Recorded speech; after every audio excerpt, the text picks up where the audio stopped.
अस्सलामुअलैकुम सारे दोस्तों भरावां नूं जुगनी वाइब चैनल जिहड़े मेरे भरा वेंदे ने बहुत बहुत शुक्रिया लाइक करते हो।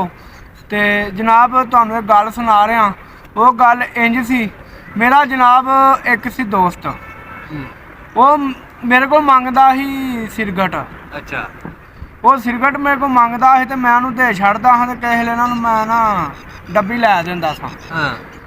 जनाब उन्होंने मैं डब्बी लै दिंदा सां ते ओह ना मैनू ना जदों सिगरट ओहदे मुक जाने ना उन्हें जनाब मैनू ना लभना शुरू कर देना। अच्छा वो जनाब एक दिन ओहदा आ गया रात नूं पहरा उन्हें आ 2 बजे ना मेरा बूआ चा खड़काया। अच्छा वो जनाब मैं बाहर निकलिया मैं आख्या कौन है आंदा जुगनी सिगरट 2-3 दे।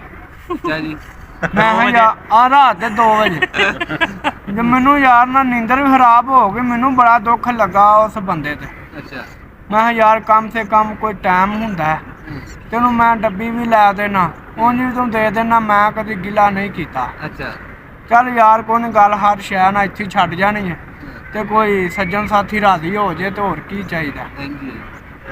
वो जनाब फिर इंज होया मैं उन्होंने ना सिगरट दे दिते। किन्ने 3 ਉਹਨੇ 2 ਮੰਗੇ ਹਨ। मैं उन्होंने फिर 3 दिते। अच्छा मैं कह ला फड़ ਇੱਕ ਤੇਰਾ ਇਨਾਮ ਹੈ ਰਾਤੀ 2 ਵਜੇ 2 ਵਜੇ ਹੈ। ਉਹ ਜਨਾਬ ਮੈਂ ਨਾ ਕੋਈ ਗੱਡੀ ਤੋਂ ਥੱਕੇ ਆ ਸਾਂ ਤੇ ਮੈਨੂੰ ਫਿਰ ਉਸ ਤੋਂ ਬਾਅਦ 2 ਵਜੇ ਤੋਂ ਬਾਅਦ ਨਾ ਮੈਨੂੰ ਨੀਂਦਰ ਨਹੀਂ ਪਾਈ। ਅੱਛਾ ਮੈਂ ਅੱਗੋਂ ਸਵੇਰੇ ਗੱਡੀ ਤੇ ਵੀ ਜਾਣਾ ਸੀ। ਹਾਂ ਉਹ ਜਨਾਬ ਮੈਂ ਨਾ ਫਿਰ ਮੈਨੂੰ ਨੀਂਦਰ ਪਈ ਜਾ ਕੇ ਸਰਗੀ ਵੇਲੇ ਅੱਛਾ ਮੈਂ ਉੱਠਿਆ ਮੈਂ 11:30 ਵਜੇ ਮੈਂ ਕਿਹਾ ਹੁਣ ਮੈਂ ਕੀ ਕਰਨਾ ਜਾ ਕੇ ਰੋਟੀ ਵੀ ਖਾਂਦੇ ਆ ਤੇ ਤਿਆਰ ਸ਼ਿਆਰ ਹੁੰਦੇ ਆ ਮੈਨੂੰ ਇੱਥੇ 12-1 ਵੱਜ ਜਾਣਾ। ਅੱਛਾ ਚਲੋ ਅੱਜ ਛੁੱਟੀ ਕਰਨੇ ਆ ਤੇ ਅੱਜ ਜਿਹੜਾ ਨਾ ਇਸ ਬੰਦੇ ਦਾ ਕੋਈ ਹਿਸਾਬ ਕਿਤਾਬ ਲਾਣੇ ਆ।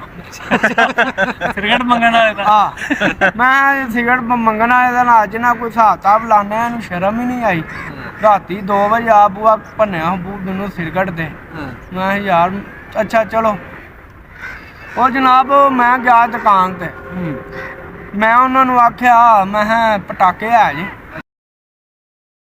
ਆਂਦੇ ਨੇ ਨਹੀਂ ਪਟਾਕੇ ਤਾਂ ਕੋਈ ਨਹੀਂ ਤੇ ਮੈਨੂੰ ਆਂਦੇ ਨੇ ਪੰਜਾਂ ਵਾਲੀ ਇੰਬਲੀ ਹੈ ਜੀ ਉਹਦੇ ਵਿੱਚੋਂ ਨਾ ਇੱਕ ਪਟਾਕਾ ਨਿਕਲਦਾ। ਅੱਛਾ ਮੈਂ ਕਿਹਾ ਨਾ ਇਸ ਤਰ੍ਹਾਂ ਕਰ ਮੈਨੂੰ ਇੰਬਲੀ ਦੇ ਦੇ।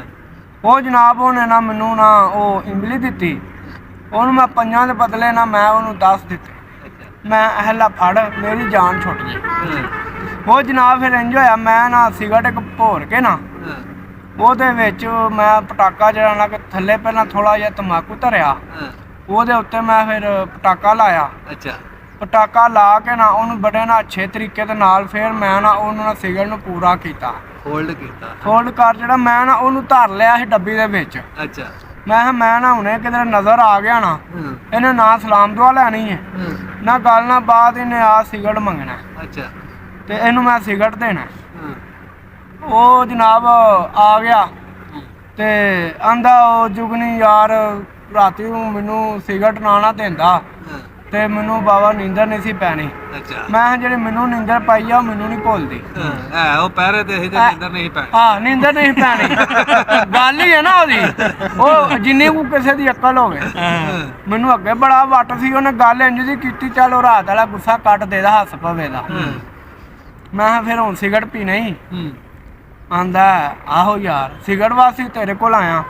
ਉਹ ਮੈਂ ਕਿਹਾ ਪੀਓ ਸਿਗਰਟ ਜਿੰਨੇ ਮਰਜ਼ੀ ਆ। ਮੈਂ ਯਾਰ ਸਿਗਰਟ ਮੈਨੂੰ ਰਾਤ ਦੇ ਲੱਭੇ ਨੇ 2 ਨੰਬਰ ਉਹ ਪਤਾ ਨਹੀਂ ਤੰਬਾਕੂ ਨਹੀਂ ਸਹੀ ਉਹ ਕਹੇ ਲੈ ਤੂੰ ਐਵੇਂ ਛੱਡਣ ਲੱਗ ਪੈਂਦੇ। ਪੱਕਾ ਕਰ ਹਾਂ ਉਹਨੂੰ ਭਾਈ ਮੈਂ ਪੱਕਾ ਕੀਤਾ ਉਹਨੂੰ ਜਨਾਬ ਮੈਂ ਦਿੱਤਾ ਸਿਗਰਟ। ਅੱਛਾ ਉਹਨੇ ਜਨਾਬ ਲਾਇਆ ਮੂੰਹ 'ਚ ਤੇ 2-4 ਉਹਨੇ ਜਦੋਂ ਵਾਰੀਆਂ ਜਦੋਂ ਨਾ ਲਾਈਆਂ ਨੇ ਨਾ ਮੈਂ ਨਾ ਮੈਨੂੰ ਪਤਾ ਸੀ ਹੁਣ ਨਾ ਉਹਨੂੰ ਮਸਾਲੇ ਨੂੰ ਅੱਗ ਪੈਣ ਵਾਲੀ ਹੈ। ਮੈਂ ਭਾਜੀ ਉਹਦਾ ਨਾ ਧਿਆਨ ਪਰਾਂ ਕਰਾ ਛੱਡਿਆ। ਮੈਂ ਆਖਿਆ ਯਾਰ ਉਧਰ ਵੇਖ ਹੋਵੇ ਕੌਣ ਪਿਆਉਂਦੇ ਉਹਨੇ ਉਨੀ ਦੇਰ ਭਾਜੀ ਉਹਦਾ ਜਿਹੜਾ ਧੂੰਆਂ ਨਾ ਉਹ ਖਤਮ ਹੋ ਗਿਆ ਤੇ ਮੈਂ ਕਿਹਾ ਚੱਲ ਵਾਰੀ ਲਾ ਤੂੰ ਇੰਜ ਮੁਕਾ ਛੱਡਣਾ ਵੇ ਤਾਂ ਹੀ ਤੂੰ ਸਿਗਰਟ ਬਾਰ ਮੰਗਣਾ। ਮੈਨੂੰ ਪਤਾ ਸੀ ਹੁਣ ਇਹ ਫਟਣ ਵਾਲਾ। ਉਹ ਜਨਾਬ ਉਹਨੇ ਨਾ ਲਾਇਆ ਨਾ ਮੂੰਹ ਦੇ ਵਿੱਚ ਤੇ ਪਟਾਕਾ ਕਰਦਾ ਉਹ ਜਨਾਬ ਉਹਦੀਆਂ ਮੁੱਛਾਂ ਹੀ ਨਹੀਂ ਸਾਡੇ ਇਹ ਵਾਕਈ 2 ਨੰਬਰ ਨੇ ਹੈ। ਮੈਂ ਕਿਹਾ ਯਾਰ ਗੱਲ ਇਹ ਵੇ, ਮੈਂ ਭਰਾਵਾ ਸਿਗਰਟ ਲੈ ਕੇ ਆਇਆ ਸਾਂ ਗੁਜਰਾਲੇ, ਅੱਛਾ ਉੱਥੇ ਗਿਆ ਸਾਂ ਮੈਂ ਤੇ ਮੈਨੂੰ ਲੱਗਦਾ ਕੋਈ ਇਹਦੇ ਵਿੱਚ ਨਾ ਕੋਈ ਹੈ ਸਹੀ ਸੀ ਤੇ ਯਾਰ ਮੈਨੂੰ ਵੀ ਅਫਸੋਸ ਬੜਾ ਹੋਇਆ, ਤੇਰੀਆਂ ਮੁੱਛਾਂ ਵੀ ਸੜ ਗਈਆਂ ਨੇ ਤੇ ਚੱਲ ਗੱਲ ਇਹ ਵੇ ਅੱਗੋਂ ਆਂਦਾ ਮੈਂ ਤੇਰੇ ਕੋਲ ਸਿਗਰਟ ਲੈਣਾ ਹੀ ਨਹੀਂ। ਉਹ ਆਖਿਆ ਹੋਣਾ ਹੀ ਮੈਂ ਚਾਹਨਾ। ਹਾਂ ਮੈਂ ਆਖਿਆ ਅੱਗੋਂ ਤੂੰ ਸਿਗਰਟ ਨਹੀਂ ਨਾ ਲੈਣਾ ਤੇ ਮੈਂ ਪਹਿਣਾ ਭਰਾਵਾ ਮੇਰੇ ਵਾਸਤੇ ਬੜੀ ਖੁਸ਼ੀ ਵਾਲੀ ਗੱਲ ਹੈ, ਤੇਰੇ ਸਿਗਰਟ ਵਾਸਤੇ ਮੈਂ ਪੂਰੀ ਰਾਤ ਨਹੀਂ ਜਾਗਣਾ। ਤੇ ਮੈਨੂੰ ਉਹ ਬੰਦਾ ਕੱਲ ਮਿਲਿਆ, ਅੱਛਾ ਫੇਰ ਉਹ ਗਿਆ ਸੀ ਕੰਮ ਤੇ, ਮੈਂ ਆਖਿਆ ਉਰਾ ਮੈਂ ਤੇਰੇ ਜੋਗੇ ਸਿਗਰਟ ਰੱਖੇ ਹਨ, ਮੈਂ ਕਿਹਾ ਯਾਰ ਮੇਰਾ ਗਵਾਚ ਗਿਆ, ਉਹਨੂੰ ਸਿਗਰਟ ਧਿਆਨ ਤੇ ਚਲੋ ਰਾਜ਼ੀ ਕਰਾਂ। ਆਂਦਾ ਨਾ ਭਾ ਮੈਂ ਉਦੋਂ ਦੀ ਡੱਬੀ ਜੇਬ ਵਿੱਚ ਰੱਖਣਾ। ਜੇ ਮਜ਼ਾ ਆਇਆ ਵੇ ਤੇ ਇਸ ਚੈਨਲ ਨੂੰ ਸਬਸਕ੍ਰਾਈਬ ਕਰੋ ਤੇ ਔਰ ਲਾਈਕ ਕਰੋ, ਮਿਹਰਬਾਨੀ, ਸ਼ੁਕਰੀਆ।